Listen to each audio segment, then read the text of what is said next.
So hello everyone, आज के lecture में हम पढ़ने वाले हैं अबाउट ज़ाइमोजेंस। सो ज़ाइमोजेंस को हम प्रो एंजाइम्स भी बोलते हैं। Inactive form of enzymes are known as proenzymes. So enzymes की जो इनएक्टिव फॉर्म होती है उसकी को हम क्या बोलते हैं, ज़ाइमोजन बोलते हैं या फिर प्रो एंजाइम्स बोलते हैं। सो ज़ाइमोजेंस क्या है, वो एक प्रिकर्सर है एक्टिव एंजाइम का। जैसे कि जो हमारे पास में ट्रिप्सिनोजन है वो इनएक्टिव फॉर्म है, उससे ट्रिप्सिन बनता है। Trypsinogen gets converted into trypsin, तो ट्रिप्सिनोजन जो है वो ज़ाइमोजन है। So zymogens are not active on their own, वो खुद से एक्टिव नहीं होते हैं, उनको कन्वर्जन की ज़रूरत होती है। सो एक biochemical change is required for their activation. For example जैसे कि प्रोटियोलिटिक क्लीवेज की वजह से वो एक्टिव हो सकते हैं। सो ज़ाइमोजन के अगर आप एग्जाम्पल देखें तो पेप्सिनोजन जो है वो एक ज़ाइमोजन है। Pepsinogen is inactive. ज़ाइमोजेंस जो होते हैं वो एंजाइम की इनएक्टिव फॉर्म होती है। पेप्सिनोजन पेप्सिन में कन्वर्ट होता है। पेप्सिन क्या है, एक एक्टिव फॉर्म है एंजाइम की। जो इनएक्टिव फॉर्म है वो क्या है, ज़ाइमोजन है। ऐसे ही जो ट्रिप्सिनोजन है वो ट्रिप्सिन में कन्वर्ट होता है। Chymotrypsinogen converts into chymotrypsin. Pro carboxypeptidase convert into carboxypeptidase. Pro elastase convert into elastase. Plasminogen plasmin में कन्वर्ट होता है। प्रो थ्रोम्बिन थ्रोम्बिन में कन्वर्ट होता है। फाइब्रिनोजन फाइब्रिन में कन्वर्ट होता है। तो जो इनएक्टिव फॉर्म है एंजाइम की उसको हम क्या बोल रहे हैं, ज़ाइमोजन बोल रहे हैं। अब ये जो एक्टिवेशन होता है वो किस तरीके से होता है, मतलब ज़ाइमोजेंस जो है वो किस तरीके से एक्टिवेट हो रहे हैं। तो एक्टिवेशन जो है वो प्रोटियोलिटिक क्लीवेज की वजह से हो सकता है। पहला तो प्रोटियोलिटिक क्लीवेज की वजह से हो सकता है, यानी कि कुछ ऐसे एंजाइम्स होंगे जो कि इनके ऊपर एक्ट करेंगे, जैसे ट्रिप्सिन है या पेप्सिन है। कोई भी अदर एंजाइम को एक्टिवेट करेगा, प्रोटियोलिटिक क्लीवेज करेगा। सो कुछ ऐसे हमारे पास में एंजाइम्स होते हैं जो कि इनएक्टिव फॉर्म में बनते हैं, जिसको कि हम क्या बोलते हैं, ज़ाइमोजेंस बोलते हैं। उसको हम क्या बोलते हैं, ज़ाइमोजन बोलते हैं। जैसे कि प्रो इंसुलिन है, प्रो इंसुलिन ये क्या है, इनएक्टिव है। इसको हमें इंसुलिन में कन्वर्ट करना पड़ेगा, तभी क्या होगा, ये एक्टिव होगा। तो यहाँ पर जो एक्टिवेशन का पहला प्रोसेस हम पढ़ रहे हैं that is proteolytic cleavage.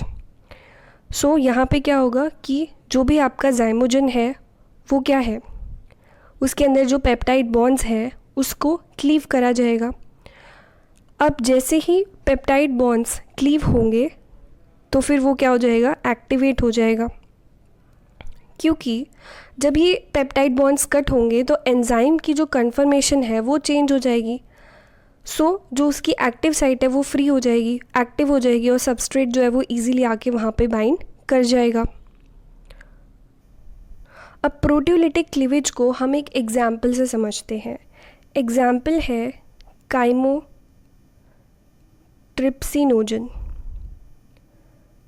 Chymotrypsinogen एक ज़ाइमोजन है जिससे कि काइमोट्रिप्सिन बनेगा।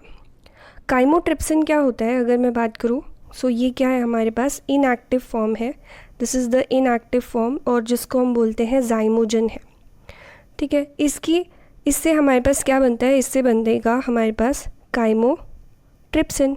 अब काइमोट्रिप्सिन अगर आपने नाम सुना होगा तो काइमोट्रिप्सिन एक डाइजेस्टिव प्रोटीज है जो कि प्रोटीन्स का ब्रेक डाउन कराता है, पेप्टाइड्स का ब्रेक डाउन कराता है। सो ये जो काइमोट्रिप्सिन है वो कहाँ पे बनता है, ये पैनक्रियास के अंदर बनता है। कहाँ पे बनता है, पैनक्रियास के अंदर बनता है, and it is released into the digestive tract. अब जब ये बनता है, मतलब ये इसका जो एक्टिवेशन का प्रोसेस है ये किस तरीके से होता है, ये होता है प्रोटियोलिटिक क्लीवेज की वजह से। सो जो आपका काइमोट्रिप्सिनोजन है विच इज़ द ज़ाइमोजन, अगर हम इसकी बात करें तो ये एक सिंगल पेप्टाइड है, सिंगल पॉलीपेप्टाइड है, जो कि कितने की है, 245 अमीनो एसिड रेजिड्यूज़ की है।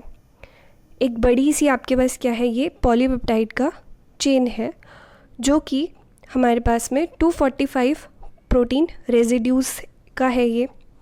अब यहाँ पे क्या होता है, इसके अंदर लगते हैं, मतलब इसका प्रोटियोलिटिक क्लीवेज होता है, कट लगते हैं। तो यहाँ पे 2 कट लगेंगे।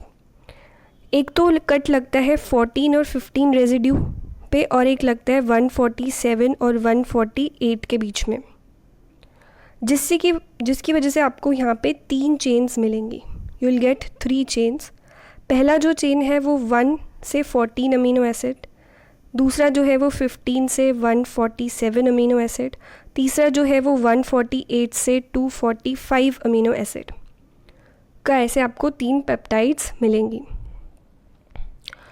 अब ये जो 3 चेन्स हैं ये क्या है हमारे पास, एक्टिव काइमोट्रिप्सिन। अब ये हमारे पास क्या हो चुका है, काइमोट्रिप्सिन जो है वो बन चुका है। ये क्या है, एक्टिव फॉर्म है। जब ये सिंगल फॉर्म में थी तो ये इनएक्टिव फॉर्म में थी, यानी कि ज़ाइमोजन जो था वो इनएक्टिव फॉर्म में था, लेकिन जब उसका प्रोटियोलिटिक क्लीवेज हुआ तो वो अब एक्टिव फॉर्म में कन्वर्ट हो गया। सेकेंड जो एक्टिवेशन हम कैसे कर सकते हैं, ऑटो कैटालिसिस से। ऑटो कैटालिसिस का मतलब क्या होता है, it refers to the self activation. It refers to the self activation. So जब बॉन्ड्स यहाँ पर कट होंगे, पेप्टाइड बॉन्ड्स कट होंगे, तो एंजाइम का जो कन्फर्मेशन है वो चेंज होगा, तो उसकी वजह से जो एक्टिव साइट है वो फ्री हो जाएगी, एंड जो सबस्ट्रेट है ना वो इजीली जो है यहाँ पे आकर के बाइंड हो जाएगा एक्टिव साइट पे। सो फॉर एग्जांपल जो पेप्सिनोजन है, पेप्सिनोजन जो है वो सिक्रीट होता है by the chief cells in the stomach. By the chief cells, stomach के अंदर एक टाइप के सेल्स होते हैं चीफ सेल्स, वहाँ से पेप्सिनोजन सिक्रीट होता है। अब ये जो हमारे पास ऑटो कैटालिसिस होती है ना, इसका मतलब सेल्फ एक्टिवेशन।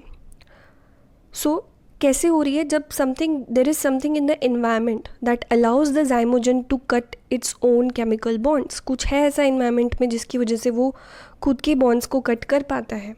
जैसे कि जो पेप्सिनोजन है वो पेप्सिन में तभी कन्वर्ट होगा जब उसको एसिडिक पीएच मिलेगा, जो कि हमारे स्टमक के अंदर होता है 2 to 3 जो पीएच है। पेप्सिनोजन जो है वो पेप्सिन नहीं बनेगा जब तक कि पीएच उसको 2 to 3 नहीं मिल जाता। सो उसको एनवायरनमेंट जब एसिडिक मिलेगा तब वो पेप्सिन में कन्वर्ट होगा। सो HCl जो होता है हमारे स्टमक के अंदर वो हेल्प करता है यहाँ पे एसिडिक एनवायरनमेंट प्रोवाइड करने में, और जो पेप्सिनोजन है वो पेप्सिन में कन्वर्ट हो जाता है। अब हम बात करेंगे mode of action of the zymogens. So उसमें वेरियस स्टेप्स इन्वॉल्व हैं। सबसे पहले है सिंथेसिस एंड स्टोरेज। सो जो ज़ाइमोजन्स होते हैं they are synthesised in their inactive form. As I just told you कि ज़ाइमोजन्स जो होते हैं वो इनएक्टिव फॉर्म होते हैं एंजाइम की, तो वो एक स्पेशलाइज्ड सेलुलर कंपार्टमेंट्स में स्टोर्ड रहते हैं ताकि उनका प्री मैच्योर एक्टिवेशन ना हो। सो ज़ाइमोजन्स अगर ऑलरेडी एक्टिव फॉर्म में होंगे, जैसे ट्रिप्सिन है या पेप्सिन है जो कि प्रोटीन को डिग्रेड कर सकते हैं, ऐसे एंजाइम्स हैं, तो वो अगर हमेशा एक्टिव रहेंगे, अगर उनका प्री मैच्योर एक्टिवेशन हो गया, जब ज़रूरत नहीं है तब भी उसका एक्टिवेशन हो गया, तो फिर तो प्रॉब्लम क्रिएट कर सकते हैं ना वो। तो उनको इनएक्टिव फॉर्म में स्टोर किया जाता है। ज़ाइमोजन्स को हम इनएक्टिव फॉर्म में एंजाइम को रखते हैं ताकि जब ज़रूरत हो तो हम उसको एक्टिव फॉर्म में ला करके वो अपना फंक्शन परफॉर्म कर सके। So next step is the secretion. जब उनको एक सिग्नल मिला कि अब आपकी ज़रूरत है तो ज़ाइमोजन्स जो होते हैं वो सिक्रीट हो जाते हैं into their site of action. जब ज़रूरत है तभी ज़ाइमोजन्स जो होते हैं वो इनएक्टिव से एक्टिव फॉर्म में आएंगे। एक्टिवेशन कैसे होती है अभी मैंने आपको समझाया, प्रोटियोलिटिक क्लीवेज से हो सकती है एक्टिवेशन, कि जो ज़ाइमोजन के अंदर पेप्टाइड बॉन्ड्स हैं वो टूटते हैं, ब्रेक होते हैं, या फिर ऑटो कैटालिसिस से ज़ाइमोजन जो है वो खुद से अपने बॉन्ड्स को कट कर सकता है अगर उसको कुछ ऐसा एनवायरनमेंट मिलता है। जैसे हमने पेप्सिनोजन के बारे में पढ़ा कि वो पेप्सिन में कन्वर्ट होगा अगर HCl की प्रेजेंस है तो। सो कन्फर्मेशन चेंज आता है जब प्रोटियोलिटिक क्लीवेज होती है, तो उसकी वजह से एंजाइम के अंदर कन्फर्मेशन चेंज आता है जिससे कि उसकी एक्टिव साइट जो होती है वो एक्सपोज हो जाती है, एंड जो सबस्ट्रेट है वो इजीली वहाँ पे आके बाइंड कर सकता है, एंड वो एंजाइम जब सबस्ट्रेट के साथ बाइंड करेगा तो फिर वो जो भी बायोकेमिकल रिएक्शन थी उसको कैटेलाइज करेगा, वो परफॉर्म करेगा अपना function. So once activated enzyme अपना फंक्शन परफॉर्म करेगा। जैसे थ्रोम्बिन जो है वो ब्लड क्लॉटिंग में हेल्प करता है आफ्टर एक्टिवेशन। ऐसे ही जो आपका काइमोट्रिप्सिन है, that is a digestive enzyme. Digestive proteases होता है which is involve in the proteins और पेप्टाइड्स का ब्रेकडाउन में। तो ऐसे ही जो भी हमारा एंजाइम का फंक्शन है आफ्टर एक्टिवेशन वो परफॉर्म करेगा। Now the next step would be the regulation and control. To prevent the excessive enzyme activity हमें उसको रेगुलेट करना पड़ेगा। अब मान लो एक एंजाइम है, ट्रिप्सिन है या पेप्सिन है, अगर वो हमेशा ही एक्टिव रहेंगे, अगर ट्रिप्सिन जो है वो हमेशा ही एक्टिव रहेगा तो वो तो क्या करता रहेगा, क्लीवेज का काम करता है, वो तो पेप्टाइड बॉन्ड्स की क्लीवेज करता है of the aromatic amino acid, तो वो तो कट करते ही रहेंगे, अपना काम जो है वो करते ही रहेंगे। ऐसे जैसे थ्रोम्बिन है, अगर वो हमेशा एक्टिव ही रहेगा तो फिर ब्लड क्लॉटिंग होती रहेगी, ऐसे तो आपका पूरी बॉडी का ब्लड ही क्लॉट हो जाएगा। तो एक रेगुलेशन होना चाहिए, कोई चीज़ ना ज़्यादा अच्छी होती है ना ज़्यादा कम अच्छी होती है, तो there should be a balance. तो उसको हमें रेगुलेट करना पड़ेगा। तो रेगुलेट करने के लिए कुछ इनहिबिटर्स होते हैं, कुछ कंट्रोल सिग्नल्स होते हैं। अब हम इसको, ये जो भी हमने स्टेप्स पढ़े हैं मोड ऑफ एक्शन के, उसको विद एग्जाम्पल समझते हैं। एग्जाम्पल है हमारे पास trypsinogen which is a zymogen, inactive form है, वो एक्टिव फॉर्म ट्रिप्सिन में कन्वर्ट होता है। किस तरीके से कन्वर्ट होता है वो देखते हैं। सबसे पहला स्टेप सिंथेसिस एंड स्टोरेज। तो जो ट्रिप्सिनोजन है वो पैनक्रियाज के अंदर सिंथेसिस होता है और वो इनएक्टिव जाइमोजन यानी कि जो ट्रिप्सिनोजन है वो क्या है, एक इनएक्टिव फॉर्म में होता है। अब पैनक्रियाज के अंदर असिनर सेल्स होते हैं, वहाँ पे ये स्टोर्ड रहता है। Now it is stored in the pancreatic acinar cells in the zymogen granules to prevent it from digesting the pancreatic tissue।